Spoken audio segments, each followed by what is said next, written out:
चोरी साहब पानी।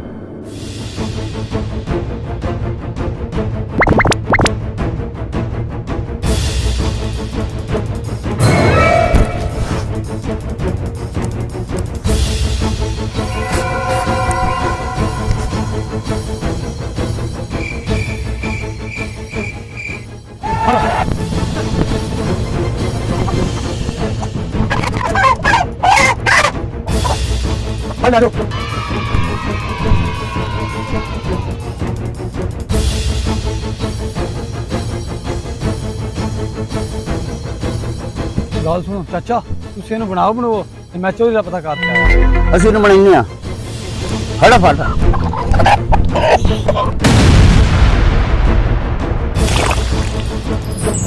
चोरी साहब कैसे बोल ला?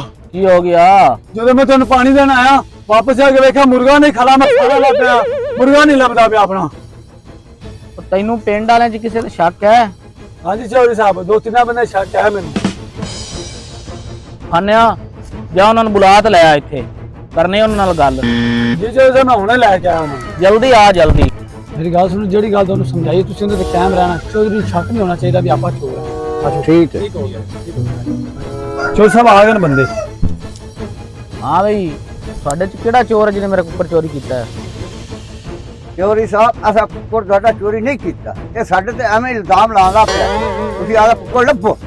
अब खाने अगर ये नहीं ना चोरी मनदे तो जेड़ा अपना जादू वाला साफा है वो लै इन्हां थल्लू लगा।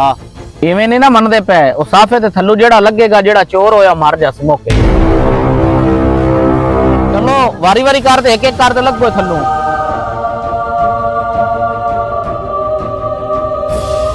चलो भाई अगला बंदा आओ ना।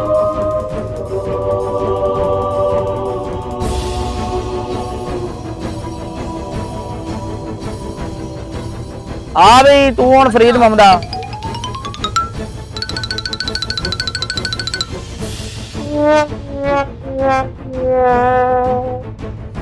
जाओ यार, तुसी मेरे चोर नहीं है जे, चले जाओ।